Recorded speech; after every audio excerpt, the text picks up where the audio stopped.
श्री राधे श्री राधे श्री राधे। राधा मेरी स्वामिनी, मैं राधे जुको दास। जन्म जन्म मोह दीजिए श्री वृंदावन को वास। वृंदावन सोवन नहीं और नंद गाँव सुगाव। वंशी वट सोवट नहीं, श्री कृष्ण नाम सो नाम। भक्ति भक्ति भगवंत गुरु, चतुर नाम वपु एक। तिनके पद वंदन किए, नासहि विघ्न अनेक। जय जय श्री राधा रमण, जय जय नवल किशोर। जय गोपी चित चोर प्रभु, जय जय माखन चोर। गुरुर्ब्रह्मा गुरुर्विष्णु गुरुर्देव महेश्वर। गुरुर् साक्षात् परब्रह्म, तस्मै श्री गुरवे नमः। श्री वृंदावन बिहारी लाल की जय, श्री राधा रानी सरकार की जय। जय जय श्री राधे श्याम, जय जय श्री सीताराम। परम सौभाग्य कि नित्य प्रति हम श्री श्री चैतन्य चरितावली का पावन श्रवण कर रहे हैं। उसी श्रृंखला में आज भक्तों के साथ प्रेम रसास्वादन की लीला महाप्रभु जी करेंगे। सर्वथैव दुरूहोऽयं भक्तैर्भगवद्रसः। तत्पादाम्बुज सर्वस्वै भक्तिरेवानुरस्यते। जिन्होंने सांसारिक भोगों को ही सब कुछ समझ रखा है, केवल और केवल संसार को सब कुछ समझ रखा है, जो विषयों में आबद्ध हैं, ऐसे अभक्तों को भगवद रस का आस्वादन करना सर्वथा दुर्लभ है। वो भगवान का प्रेम क्या होता है, भगवान कौन होते हैं, ये प्रेम का रस जो है भक्त और भगवान का वो क्या होता है, वो इन सब बातों से अनभिज्ञ है, अनजान है। और जिन्होंने अपना सर्वस्व उस सांवले के कोमल अरुण चरणों में समर्पित कर दिया है, जो सर्वतो भावेन उसी के बन गए हैं, ऐसे एकांतिक भक्त ही उस रस का आस्वादन कर सकते हैं। एकांतिक का मतलब एकांत में एक मैं और एक मेरे परमपिता परमात्मा, ये होता है एकांत और एकांतिक। तो जिन्होंने एकांतिक भाव से भगवान को स्वीकार कर रखा, ऐसे भक्त ही उस भगवत रस का आस्वादन कर सकते हैं। प्रेम की उपमा किससे दें? प्रेम तो एक अनुपमेय वस्तु है, उसकी उपमा नहीं दी जा सकती। स्थावर जंगमचर अचर सजीव तथा निर्जीव सभी में प्रेम समान रूप से व्याप्त है, कहीं भी प्रेम की कोई कमी नहीं है। संसार में प्रेम ही तो ओतप्रोत भाव से भरा हुआ है, पूरा संसार प्रेम से लबालब है, बस प्रेम पात्र होना चाहिए। जो लोग आकाश को पोला समझते हैं, खाली केवल स्पेस खाली समझते हैं, जो लोग आकाश को पोला समझते हैं, वे बड़े भूले हुए हैं। आकाश तो लोहे की भांति बिल्कुल ठोस है, बल्कि यूं कहे कि लोहे से भी अधिक ठोस है। उसमें तो एक भी परमाणु और नहीं समा सकता, इतना ठोस है। वह सद्वृत्ति दुर्वृत्तियों के भावों से ठूस ठूस कर भरा हुआ है, आकाश खाली नहीं है। प्रेम उन सभी में समान रूप से व्याप्त है। प्रेम को चूना मसाला या जोड़ने वाला द्राविक पदार्थ समझना चाहिए। प्रेम के कारण ये सभी भाव टिके हुए हैं, किंतु प्रेम की उपलब्धि सर्वत्र नहीं होती। वह तो भक्तों के ही शरीर में पूर्ण रूप से प्रकट होता है। सब जगह प्रेम प्रकट नहीं होता है, सब जगह, लेकिन प्रकट नहीं होता। और गोस्वामी जी भी कहते इस बात को, हरि व्यापक सर्वत्र समाना। हर जगह हरि है और हरि का नाम ही प्रेम है। हरि व्यापक सर्वत्र समाना, प्रेम ते प्रकट हो ही मैं जाना। प्रेम प्रकट हो गया तो समझ लो भगवान प्रकट हो गए। तो वह तो भक्तों के ही शरीर में पूर्ण रूप से प्रकट हो सकता है। भक्त ही परस्पर में प्रेम रूपी रसायन का निरंतर पान करते रहते हैं और कराते रहते हैं। उनकी प्रत्येक चेष्टा में प्रेम ही प्रेम होता है। किसकी? भक्त की। भक्त की प्रत्येक चेष्टा में प्रेम ही प्रेम होता है। वे सदा प्रेम वारुणी पान करके लोक बाह्य उन्मत्त से बने रहते हैं और अपने प्रेमी बंधुओं तथा भक्तों को भी उस वारुणी को भर भर के प्याले पिलाते रहते हैं। उस अपूर्व आसव का पान करके वे सभी मस्त हो जाते हैं, निहाल हो जाते हैं, धन्य हो जाते हैं। लज्जा, घृणा तथा भय से रहित होकर के वे पागलों की भांति प्रलाप करने लगते हैं भगवान के विरह में। उन पागलों के चरित्र में कितना आनंद है, कैसा अपूर्व रस है। उनकी मारपीट, गाली गलौज, स्तुति प्रार्थना, भोजन तथा शयन सभी कामों में प्रेम का संपुट लगा होने से ये सभी काम दिव्य और अलौकिक से प्रतीत होते हैं। प्रेमी जो भी क्रिया करेगा, पहली बात तो प्रेमी एक तरह से पागल भाव हो जाता है उसका, क्योंकि वो संसार से कोई मतलब नहीं रखता। संसार उसके लिए पागल है और वो संसार के लिए पागल है। और उस पागलपन में वो जो भी हरकत करता है, जो भी क्रिया करता है, वो दिव्य होती है, अलौकिक होती है। उनके श्रवण से सुहृदय पुरुषों को सुख मिलता है। सुहृदय पुरुष यानी कि यदि प्रेमी जो क्रिया करेगा, उस क्रिया को देख करके दूसरे प्रेमी को सुख मिलेगा।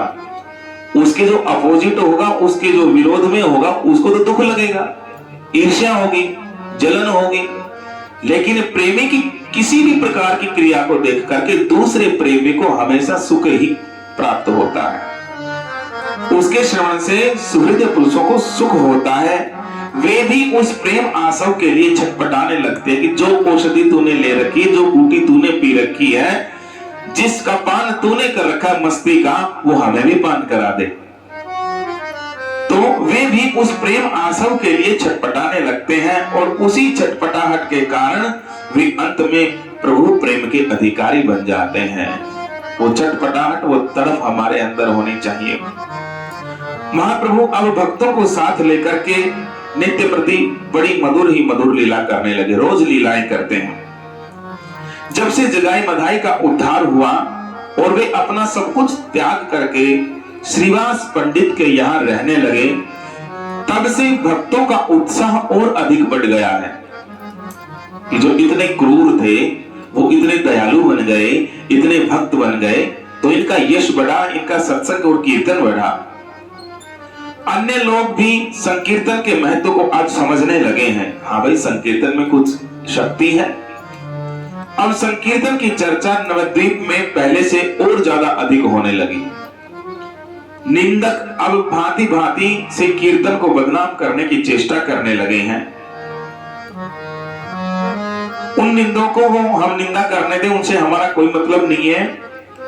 आप तो अब गौर की भक्तों के साथ की हुई अद्भुत लीलाओं का ही रसास्वादन करें। मुरारी गुप्त प्रभु के सहपाठी थे, ये आपने सुना। वे प्रभु से अवस्था में भी बड़े थे। प्रभु उन्हें अत्यधिक प्यार करते और उन्हें अपना बहुत ही अंतरंग समझते भक्त। मुरारी का भी प्रभु के चरणों में पूर्ण रीत्या अनुराग था, अगाध प्रेम था। वे राम के उपासक थे। मुरारी जी वे राम उपासक थे और अपने आप को हनुमान समझ करके कभी कभी भावावेश में आकर के हनुमान की भांति हुंकार करने लगते। मुरारी जी वे सदा अपने को प्रभु का सेवक ही समझते।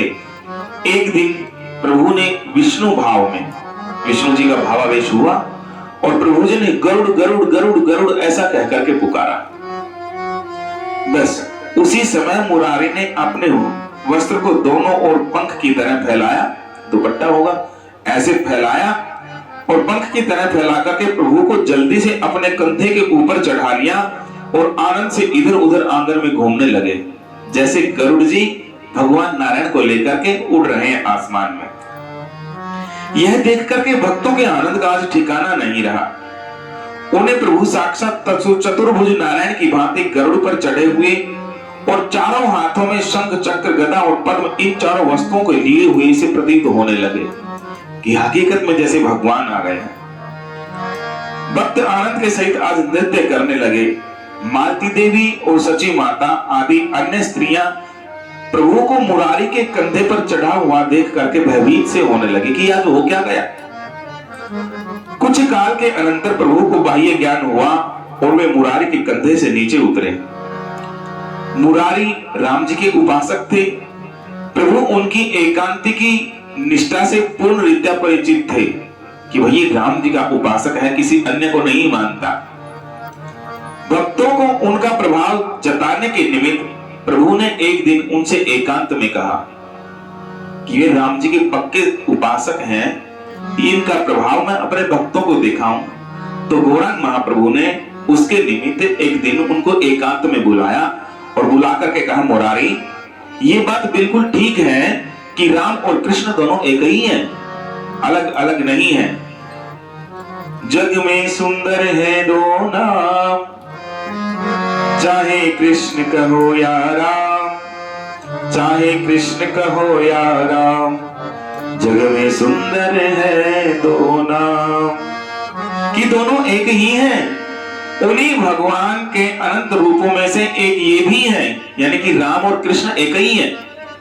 भगवान के किसी भी नाम का तथा रूप की उपासना आप करो, अंत में सबका फल एक ही है और वो है भगवान की प्राप्ति। किसी भी रूप की आप पूजा करो, किसी का भी सेवन करो, किसी की भी सेवा करो, सबका फल एक ही है, क्या? वो है भगवान की प्राप्ति। किंतु श्री रामचंद्र जी की लीलाओं की अपेक्षा श्री कृष्ण की लीलाओं में अधिक रस भरा हुआ है। ये परीक्षा हो रही है। तुम श्री राम रूप की लीलाओं की अपेक्षा श्री कृष्ण की लीलाओं का आश्रय ग्रहण क्यों नहीं करते हो?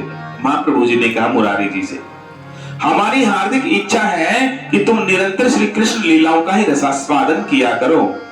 आज से श्री कृष्ण को ही अपना सर्वस्व समझ करके उन्हीं की अर्चना पूजा तथा भजन संध्या किया करो। राम जी की न करके कृष्ण जी की उपासना किया करो। प्रभु की आज्ञा मुरारी ने आज सर झुका करके सिरोधार्य कर ली कि जो आज्ञा, पर उनके हृदय में आज खलबली मच गए। वे जन्म से ही राम उपासक हैं, उनका चित्त तो राम रूप में रमा हुआ है। प्रभु उन्हें कृष्ण उपासना करने के लिए आज्ञा दे रहे हैं। इसी असमंजस में पड़े हुए वे सारी रात्रि आज रोते रहे, आंसू बहाते रहे कि भगवान मैं आज कैसी दुविधा में फंस गया। मैं राम जी का उपासक हूं और गौरांग महाप्रभु की बात को मोड़ नहीं सकता, वो कृष्ण की पूजा करने के लिए कह रहे हैं, इसलिए दुविधा में फंस गए। सारी रात नींद नहीं आई और आंसू बहाते रहे। उन्हें क्षण भर के लिए भी नींद नहीं आई रात को। पूरी रात रोते ही रोते बिता दी। दूसरे दिन उन्होंने प्रभु के समीप जाकर के बड़ी दीनता से और नम्रता के साथ निवेदन किया कि प्रभु यह मस्तक तो मैंने राम को बेच दिया है, ये शीश मैंने उनके चरणों में झुका दिया है, ये मस्तक मैंने राम जी को बेच दिया है और जो माथा श्री राम के चरणों में बिक चुका है वह दूसरी किसी के सामने कैसे नत हो सकता है, कैसे झुक सकता है। नाथ मैं आत्मघात कर लूंगा, मुझसे न तो राम उपासना का परित्याग होगा और न ही आपकी आज्ञा का उल्लंघन होगा। ये दोनों ही काम करने में मैं असमर्थ हूं। आपकी आज्ञा का उल्लंघन भी नहीं कर सकता और राम जी की उपासना भी नहीं छोड़ सकता। इतना कहकर के मुरारी फूट फूट करके जोर जोर से रुदन करने लगे। प्रभु उनकी ऐसी इष्ट निष्ठा को देख करके अत्यंत ही प्रसन्न हुए और जल्दी से इनका गाढ़ आलिंगन करते हुए गदगद कंठ से कहने लगे, मुरारी तुम धन्य हो, मुरारी तुम धन्य हो, तुम्हें अपने इष्ट में इतनी अधिक निष्ठा है। हमें भी ऐसा आशीर्वाद दो ना कि हमारी भी श्री कृष्ण के पाद पद्मों में ऐसी ही एकांतिक दृढ़ निष्ठा हो जाए। आपकी निष्ठा को मैं प्रणाम करता हूं और आप ऐसा आशीर्वाद मुझे दो कि जिस तरह से राम के नाम में, भगवान राम में आपकी निष्ठा है, मेरी निष्ठा भी ऐसे कृष्ण के पाद पद्मों में हो जाए। एक दिन प्रभु ने मुरारी से किसी स्तोत्र का पाठ करने के लिए कहा। मुरारी ने बड़े ही लय तथा स्वर के साथ स्वरचित रघुवीर अष्टक सुनाया। इस स्तोत्र पाठ से अत्यंत ही प्रसन्न हुए भगवान और इनके मस्तक पर रामदास शब्द लिख दिया। निम्न श्लोक में इस घटना का सुंदर वर्णन और सजीव चित्रण किया है। इत्थं निशम्य रघुनंदन राज सिंह श्लोकाष्टकं स भगवान चरणं मुरारे वैद्यस्य मूर्धनि विनिधाय लिलेख भाले त्वं रामदास इति भो भवत्मत् प्रसादात्। वे प्रभु राजसिंह श्री रामचंद्र जी के इन 8 श्लोकों को सुनकर के बड़े प्रसन्न हुए और वैद्यवर मुरारी गुप्त के मस्तक पर अपने श्री चरण को रख करके उससे कहने लगे, तुम्हें मेरी कृपा से श्री रामचंद्र की अविरल भक्ति प्राप्त हो। उनके मस्तक पर अपना पाद रख के, चरण रख करके उनको आशीर्वाद दिया। तुम्हें मेरी कृपा से श्री रामचंद्र जी की अविरल भक्ति प्राप्त हो, ऐसा कहकर के प्रभु ने उनके मस्तक पर आज रामदास ऐसा शब्द लिख दिया। इस प्रकार प्रभु का असीम अनुग्रह प्राप्त करके आनंद में विभोर हुए मुरारी घर आए। आते ही उन्होंने भावावेश में अपनी पत्नी से खाने के लिए दाल भात मांगा। बड़ा रोचक प्रसंग है। आते ही अपनी पत्नी से दाल भात मांगा। पतिव्रता साध्वी पत्नी ने उसी समय दाल भात परोस करके उनके सामने रख दिया। अब तो ये ग्रासों में घी मिला करके, प्रत्येक टुकड़े में, प्रत्येक कोर में, प्रत्येक ग्रास में घी मिला करके जो भी ग्वाल बाल अथवा कोई भी दिखता, कोई जीव जानवर कुछ भी दिखता, उसे प्रेम पूर्वक खिलाते जाते और स्वयं भी खाते। बहुत सा अन्न पृथ्वी पर गिरा। इस प्रकार ये कितना खा गए इसका कोई भी पता अता नहीं चला। बहुत सारा अन्न खा गया। इनकी स्त्री ने जब इनकी ऐसी दशा देखी तो वो हैरान हो गई, किंतु उस पति प्राणा नारी ने इनके काम में कुछ भी हस्तक्षेप नहीं किया कि क्यों तो इतना गिरा रहे हो, क्यों इतना खा रहे हो, बंद कर दो, कितनी बार मैं आटा लगा चुकी, कोई भी प्रश्न नहीं किया। तो इसी प्रकार खा पी करके ये फिर आराम से सो गए। प्रातः काल जब उठे तो क्या देखते हैं कि महाप्रभु इनके सामने उपस्थित हैं। जब ये उठे प्रातः काल तो क्या देखते हैं कि इनके सामने महाप्रभु उपस्थित हैं। उन्होंने जल्दी से उठ करके प्रभु के चरणों की वंदना की और उन्हें बैठने के लिए एक आसन दिया। भगवान आइए, सुबह सुबह कहां से कैसे आ गए। प्रभु के बैठ जाने पर मुरारी ने विनीत भाव से इस प्रकार असमय में पधारने का कारण जानना चाहा कि सुबह सुबह आपका आगमन कैसे हुआ। प्रभु ने हंसते हुए कहा, तुम ही तो वैद्य होकर के आफत दे देते हो मुझे। खुद वैद्य हो और वैद्य होते ही मुझे पीड़ा दे देते हो। लाओ कुछ औषधि है तो मुझे दो, मैं पालूं। आश्चर्य प्रकट करते हुए मुरारी ने पूछा, प्रभु दवा कैसी, औषधि किस प्रकार की, किस रोग की आपको औषधि चाहिए। रात भर में ही क्या विकार हो गया आपको, मैं तो आपको ठीक ठाक छोड़ करके आया था।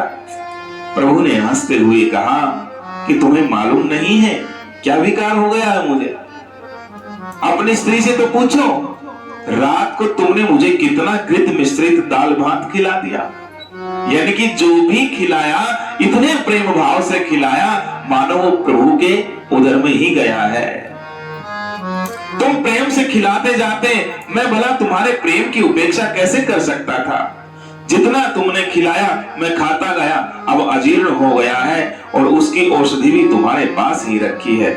यह देखो, यही इस अजीर्ण की औषधि है, अपने आप हाथ से उठा ले। यह कहते हुए प्रभु वैद्य की खाट के समीप रखे हुए उनके उच्छिष्ट पात्र का जलपान भी कर गए।